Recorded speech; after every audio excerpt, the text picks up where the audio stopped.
Olá, eu sou o professor Antônio Marcos e você está no nosso canal Administração Antônio Marcos. Hoje é quarta-feira, 12 de maio de 2021 e nós vamos fazer a leitura e os comentários do texto que foi postado no nosso canal do Facebook, Administração Antônio Marcos, no último dia 5, na quarta-feira da semana passada. Antes, porém, se você ainda não é inscrito no canal, se inscreva. Deixe os seus comentários após o vídeo, suas dúvidas, se por acaso tiver alguma dúvida. Dê o joinha se você gostou do vídeo ou negativo se não gostou. E passe o link deste vídeo, o link do canal para todos os seus contatos, todos os seus conhecidos, para que cada vez mais pessoas tenham acesso a esses vídeos. Vamos então à leitura do texto de hoje.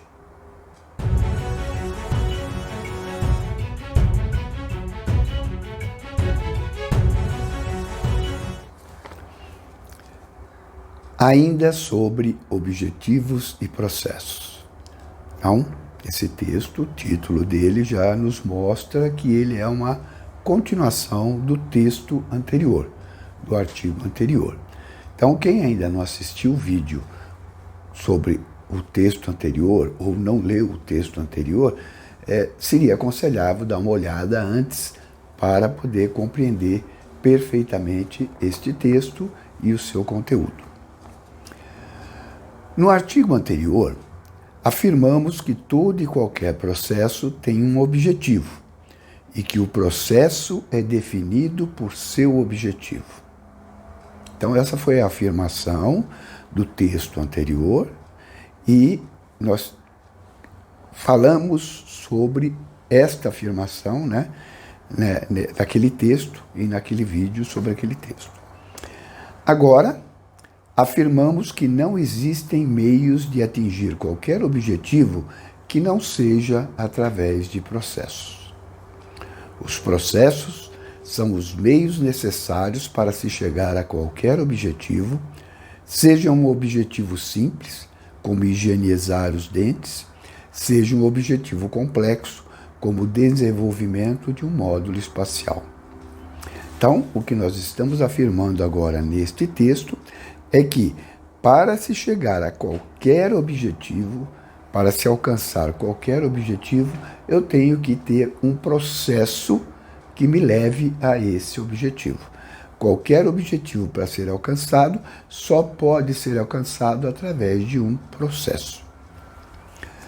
Nos casos mais simples, é fácil definir as atividades necessárias para a realização do objetivo. Porém, nos casos mais complexos, o mais aconselhável é desenvolver um projeto para definir de forma mais adequada o processo ou processos necessários para conquistar o nosso objetivo.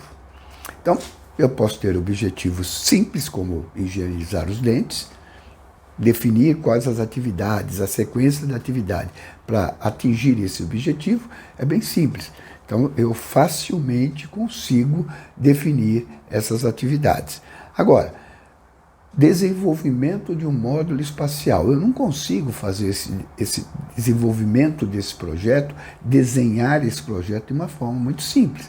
Então, o adequado é utilizar uma outra ferramenta, que é a ferramenta de projetos, para poder definir todas as atividades, todas as etapas necessárias para se chegar a um módulo espacial. E vejam, como estou falando de um projeto e todo projeto tem um objetivo a ser atingido, a realização do projeto também deverá ser por meio de processos, pois só por esse meio conseguiremos realizar o objetivo do projeto. Então vejam, eu tenho um objetivo complexo e eu tenho que desenhar um projeto, um processo ou um conjunto de processos que me leve a esse objetivo complexo. Para isso eu vou usar uma ferramenta, que é o projeto. Ora, o projeto ele tem um objetivo, que é desenhar, definir o processo ou conjunto de processos necessários para o módulo espacial. Como o projeto tem um objetivo, ele também, para se tornar real, se tornar realidade, ele vai precisar de um processo. Então, vejam, processos sempre presentes quando eu tenho um objetivo a ser realizado. Embora qualquer objetivo só se realize por meio de processos, para um mesmo objetivo podemos ter diferentes processos que o realize. Falando de outra forma, um mesmo resultado pode ser alcançado a partir de diferentes condições e de diferentes maneiras. Essa é uma das características dos sistemas, da teoria de sistemas, a equifinalidade. Então, uma das características lá da teoria de sistemas, a equifinalidade, nos diz o seguinte: o mesmo resultado pode ser alcançado a partir de diferentes condições e de maneiras diferentes. Ou seja, eu não tenho uma única forma, um único processo que me leve a um determinado resultado. Eu posso ter diversos processos que me levem ao mesmo resultado ou ao resultado que eu quero alcançar. Isso é o que me diz essa característica de sistemas, que também se aplica a processos. Ou seja, para realizar um determinado objetivo, diversas formas podem ser desenvolvidas dependendo dos recursos disponíveis, da qualidade e características desses recursos, do contexto em que o processo será desenvolvido, do conhecimento aplicado, da disponibilidade e características das pessoas envolvidas, etc. Então, eu tenho um objetivo e eu tenho uma série de recursos disponíveis para atingir esse objetivo. Uma outra pessoa pode ter um objetivo semelhante, o mesmo resultado a ser alcançado, mas não dispõe dos mesmos recursos que eu. Eu tenho um determinado nível de conhecimento, de técnica, de know-how. Essa outra pessoa tem um outro nível de conhecimento, de técnica, de know-how. Então, naturalmente, o processo que eu vou definir não será o mesmo que aquela pessoa irá definir. Isso não quer dizer que o resultado não possa ser atingido. O resultado pode ser atingido tanto por mim como por ela. Mas o processo que nos levará a esses resultados serão diferentes. Essa é a característica da equifinalidade. É por essa razão que diferentes organizações oferecem produtos semelhantes, que são resultados de processos comparativamente diferentes. Assim, o processo criado, adotado por uma pessoa ou organização para a realização de um determinado objetivo, poderá não ser absolutamente igual aos criados ou adotados por outras pessoas ou organizações, pois as condições pessoais, materiais e situacionais podem ser diferentes. Então, pessoas diferentes, organizações diferentes, recursos, contextos diferentes, tecnologia diferente, isso nos leva a processos diferentes para realizar um mesmo objetivo. Visto isso, podemos dizer que, pelo menos neste caso, podemos reconciliar o pensamento cartesiano com o pensamento sistêmico, uma vez que os elementos que compõem uma totalidade são definidos a partir do objetivo dessa totalidade e do papel ou função que essa totalidade desempenha em um sistema maior. O estudo e compreensão destes elementos que compõem essa totalidade pode, sim, ajudar a compreender essa totalidade. Complexo? É um pouquinho complexo, mas é fácil, não é tão difícil de compreender.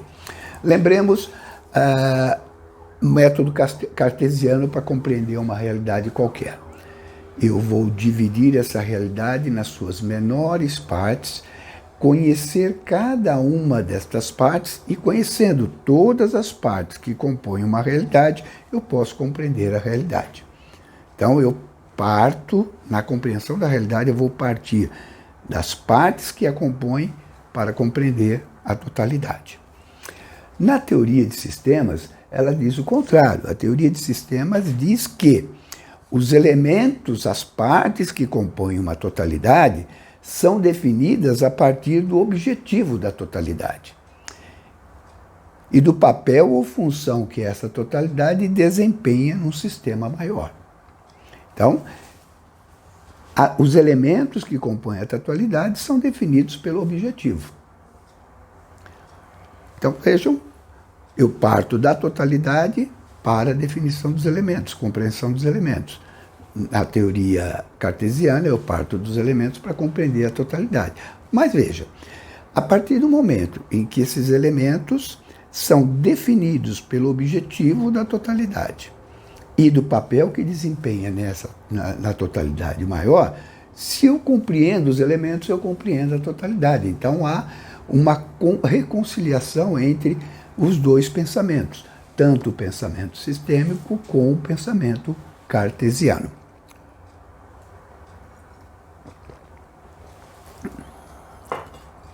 Da mesma forma que os objetivos em uma organização formam uma estrutura, uma hierarquia, vide os vídeos sobre função planejamento, né? Tem alguns vídeos, estão disponíveis no canal, sobre a função planejamento, principalmente o vídeo 2 e o vídeo 3 da função planejamento.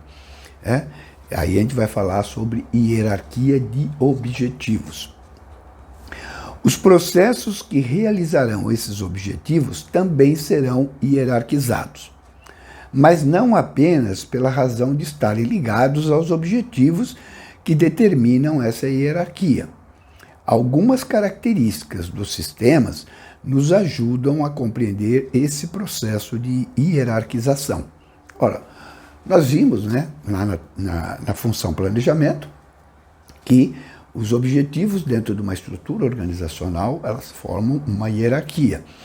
Os objetivos dos níveis mais altos da organização têm uma posição dominante sobre os objetivos dos níveis mais baixos. Nível estratégico, nível tático e o nível operacional. Chegando até o nível dos objetivos individuais que as pessoas terão que cumprir.